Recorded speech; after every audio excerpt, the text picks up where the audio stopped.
हिलसर गाम आहे मैना ड्रायव्हर कपूर खान हिलसर गाम यावे पठाणेसा सुटोडीने पठाणेसा सुटोडीने गांधी धाम जावे मैना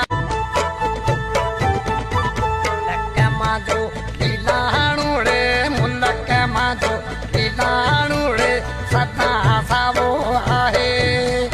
मैना बेटो कपूर खान हिलसर गाम आहे मैना ड्रायव्हर कपूर खान हिलसर गाम यावे पठाणेसा